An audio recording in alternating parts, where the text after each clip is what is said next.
Assalamualaikum warahmatullahi wabarakatuh. Kenalkan, nama saya Nista Hujana. Saya Kriska Bernadita Aprilia Putri. Saya Nurul Husna.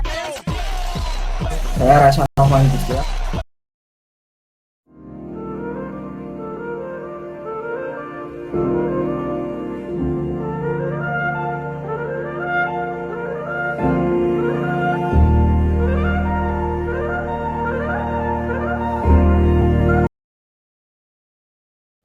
Panti Jompo Budi Dharma dipilih sebagai tempat untuk melihat praktik nilai Pancasila karena berbagai alasan yang mencerminkan implementasi nyata dari nilai-nilai tersebut dalam kehidupan sehari-hari. Yang pertama, penghuni Panti Jompo yang umumnya adalah orang lanjut usia mendapatkan perhatian, perawatan, dan dukungan yang menunjukkan rasa hormat dan keadilan terhadap setiap individu. Ini mencerminkan kepedulian terhadap sesama dan upaya untuk menjaga martabat manusia. Kemudian, Panti Jompo seringkali dihuni oleh orang-orang dari berbagai latar belakang, etnis, agama, dan budaya. Pertama, di sini ada sila ketuhanan yang Maha Esa ya. Kalau di sila pertama itu, kalau di Panti Jompo ini mbah-mbahnya itu mayoritas itu memeluk agama apa ya, Bu? Ya. Jadi di sini kami akan menjawab penjelasan dari narasumber.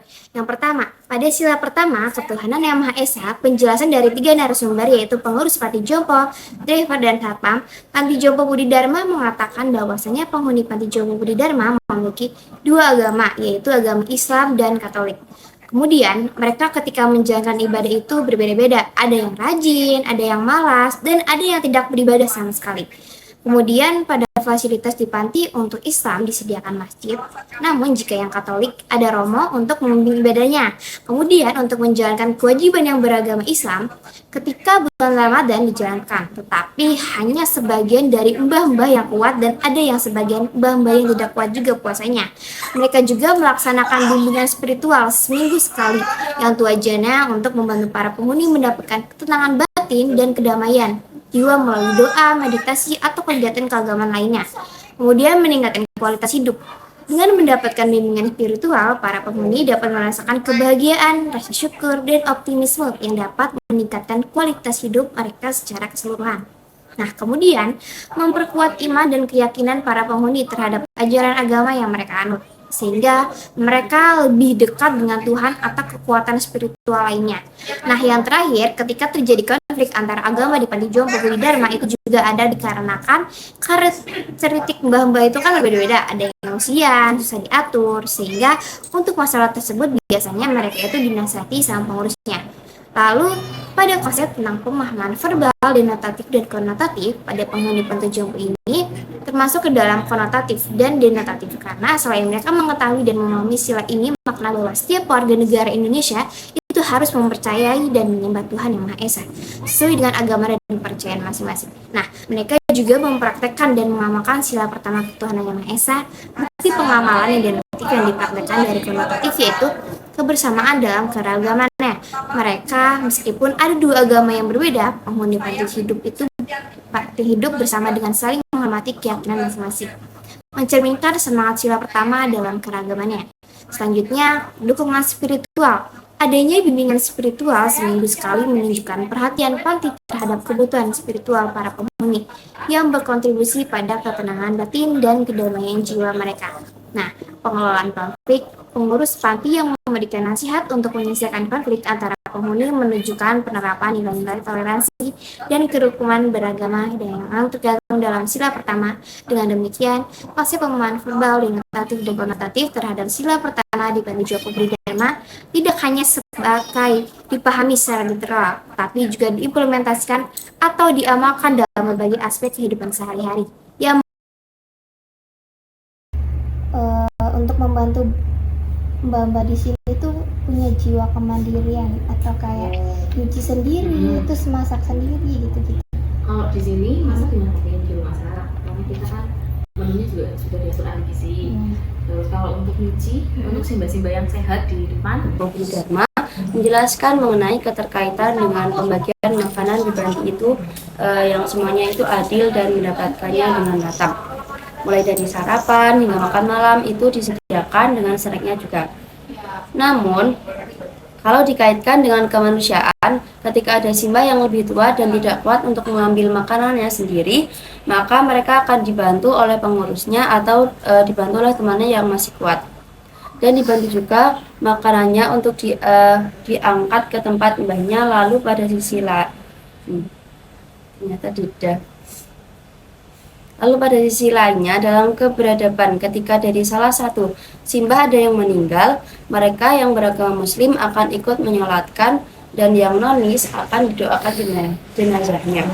Kemudian, pada program kemandirian penghuni panti yang masih kuat dalam kewajiban harus dilakukan, yaitu mencuci pakaiannya sendiri. Namun, jika urusan masak, mereka ada yang bisa masak sendiri juga dan juga dimasakin. Nah, untuk meningkatkan skill keterampilan Simba, di manti itu juga ada keterampilan membuat kerajinan seperti gelang dari manik-manik, lalu ada gantungan kunci dan hiasan vas bunga yang dihiasi dengan manik-manik yang berbagai macam bentuk. Dan nanti hasil keterampilan tersebut akan mereka jual ketika ada mahasiswa atau masyarakat yang datang bersosialisasi ke Panti Jompo Budi Dharma. Dan hasil penjualannya untuk simbahnya sendiri, jadi simbahnya mempunyai pemasukan dari hasil keterampilan yang mereka hasilkan. Lalu pada konsep tentang pemahaman verbal, denotatif, dan konotatif pada penghuni Panti Jompo ini termasuk ke dalam konotatif dan denotatif. Pada konotatif, penghuni mengetahui dan memahami konsep keadilan dan keberadaban dalam interaksi sehari-hari. Lalu penghuni mengalami dan mengapresiasi nilai-nilai kemanusiaan yang adil dan beradab melalui solidaritas, pemberdayaan ekonomi, dan penghormatan terhadap martabat manusia, yang semua itu memperkuat rasa kebersamaan, penghargaan, dan kemandirian. Namun pada denotatif, penghuni menerapkan keadilan dan keberadaban secara langsung melalui pembagian makanan yang adil, bantuan bagi yang lemah, dan perlakuan bermartabat terhadap penghuni yang meninggal. Dengan demikian, penghuni Panti Jompo Budi Dharma tidak hanya memahami sila kedua secara verbal, tetapi juga mengamalkannya dalam tindakan nyata. Harapan Bhinneka Tunggal Ika di panti ini ketika hari peringatan Panti Jompo Budi Dharma menjelaskan bahwa penerapan Bhinneka Tunggal Ika dan nilai-nilai persatuan Indonesia di lingkungan panti melalui berbagai kegiatan dan kebiasaan sehari-hari.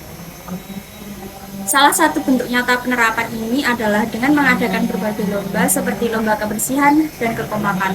Selain itu, dalam rangka memperingati kemerdekaan 17 Agustus, Panti juga mengadakan lomba joget balon dan makan kerupuk, di mana para pemenang diberikan hadiah sebagai bentuk apresiasi. Kegiatan lomba ini tidak hanya merayakan kemerdekaan, tetapi juga mempererat rasa kebersamaan dan persatuan di antara para penghuni. Dalam interaksi sehari-hari, para penghuni menggunakan bahasa Indonesia sebagai bahasa utama untuk berkomunikasi, yang membantu menjaga persatuan dan kesatuan, meskipun mereka berasal dari berbagai latar belakang. Sebagian penghuni juga menggunakan bahasa Jawa, yang menandakan bahwa mereka mencerminkan keragaman budaya, namun tetap dalam semangat persatuan. Untuk menjaga kebersamaan dan kesehatan, Panti mengadakan senam bersama setiap hari Jumat dan gotong royong setiap hari Minggu pagi. Kegiatan gotong royong ini bertujuan untuk menjaga kebersihan lingkungan panti serta memperkuat rasa persatuan dan semangat saling membantu. Selain itu, dalam kegiatan sehari-hari, para penghuni saling membantu satu sama lain, yang mencerminkan semangat gotong royong dan persatuan. Upaya untuk menjalin hubungan yang erat di antara penghuni dilakukan melalui komunikasi yang baik dan dukungan sosial. Dengan demikian, Panti Budi Dharma berhasil menerapkan nilai-nilai persatuan Indonesia, mencerminkan semangat Bhinneka Tunggal Ika. Para penghuni, meskipun berasal dari latar belakang yang berbeda, hidup bersama dalam suasana yang harmonis dan penuh kebersamaan. Lalu, pada konsep tentang pemahaman verbal, denotatif dan konotatif pada penghuni Panti Jompo ini termasuk ke dalam denotatif dari sila ketiga karena diterapkan secara nyata dalam kehidupan sehari-hari di Panti Jompo. Pembuktiannya yaitu penggunaan bahasa Indonesia sebagai bahasa utama dalam komunikasi antar penghuni menunjukkan penerapan literal dari konsep persatuan. Selain itu, kegiatan lomba, senam bersama, dan gotong royong adalah bentuk nyata dari upaya menjaga kebersamaan dan kerjasama di antara para penghuni. Pembagian hadiah dalam lomba-lomba juga mencerminkan keadilan dan penghargaan terhadap partisipasi semua penghuni. Dengan demikian, penghuni Panti Jompo Budi Dharma tidak hanya memahami sila ketiga persatuan Indonesia, tetapi juga menerapkannya dalam tindakan nyata dan merasakan makna emosionalnya dalam kehidupan sehari-hari.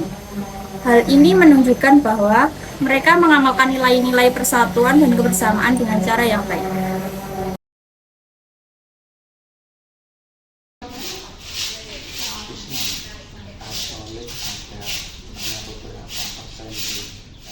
Dharma mengatakan kemarin ketika pemilihan capres, penghuni panti melakukan nyoblos juga bersama-sama. Lalu ketika ada acara itu selalu ditanyakan dulu ke semua simbah untuk kepastian bersama. Misal mau membeli suatu itu pasti harus kumpul bermusyawarah untuk menentukan barang yang apa saja yang harus dibeli, yang sangat dibutuhkan. Untuk menjaga keterbukaan dan partisipasi aktif, pasti panti juga mengadakan pertemuan rutin di mana para penghuni dapat menyampaikan pendapat dan aspirasi mereka. Dalam pertemuan ini, para penghuni memiliki kesempatan untuk berbicara, mendiskusikan berbagai hal yang berkaitan dengan kehidupan di panti. Hal ini mencerminkan praktik demokrasi yang sehat dan adil di mana setiap suara didengar dan dihargai.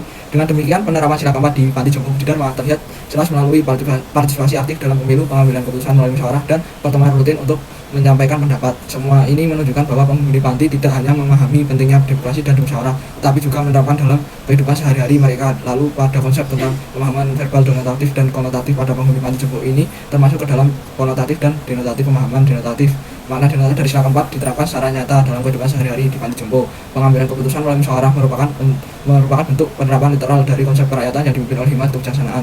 Sebelum melakukan pembelian barang atau keputusan pentingnya, pengurus dan penghuni panti berkumpul untuk bermusyawarah dan menentukan apa saja yang dibutuhkan. Partisipasi dalam pemilihan umum juga merupakan contoh nyata panti mengamalkan hak dan kewajiban mereka sebagai warga negara.